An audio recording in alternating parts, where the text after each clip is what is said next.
I'm Judith Sawkins and I lived in 31 Middlefield. And I'm Alan Sawkins and I lived in 31 Middlefield. We moved in June 1953. I was born there in 1957. I was born in the prefab, yes, definitely. Prefab kid. They were originally living in a rented flat in Farnham. It was a third floor and of a Georgian building, and then I think they were on the council waiting list, and you know, they obviously come to the top of the list, and then they got the prefab when I was sort of just 3 years old. Yeah. Even because I think in those days it had the paintwork was dreadful from what I can gather, and it was all sort of greens and browns, and they hated it. So because my our father was a painter and decorator, so he by trade, so he made it all light colours because they didn't like the. You can remember the design. You can remember the old copper in the kitchen. Yeah.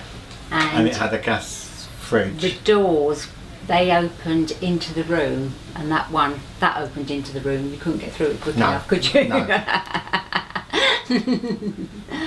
What was it, when I was 4.5, our dad died, and I actually got told off for putting on the light and waking Alan up, so then I slept in the same room as my mum from then on.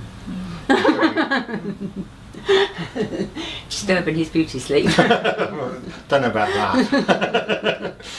So that's how the bedroom setup was. Yes. I think there was 50. I think it was 50. We knew them all, and even some of the older ones now we still sort of know them, and we've seen, you know, that have moved on because an estate was built to move the people from the prefabs onto another housing estate. So you moved with the people that you lived in the prefabs with. You just moved with them. That is now breaking up because they're obviously passing away now. They're very elderly, the original ones from there.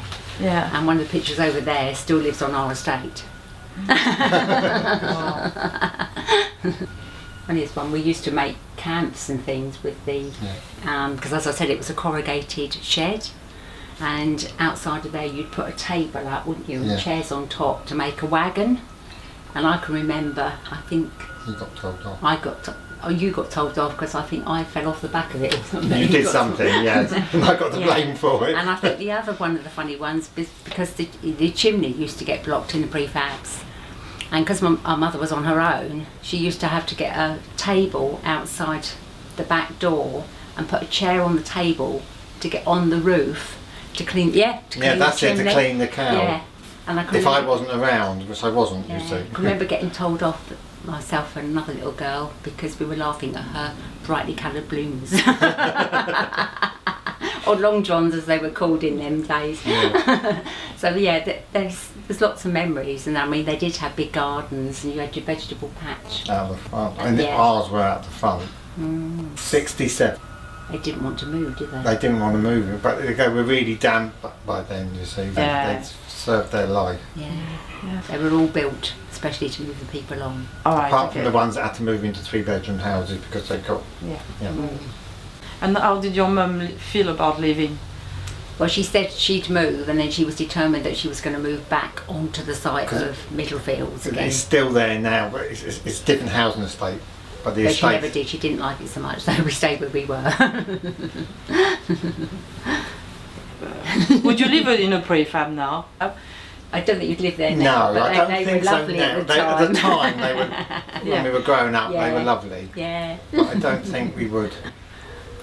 Probably, I don't know, they were spacious at the time, but whether you wouldn't like the design now, I don't know. I don't know, but... Especially when you see all the old furniture. Cool. Yeah, and you think, oh, ages you. And we never had a radio like that.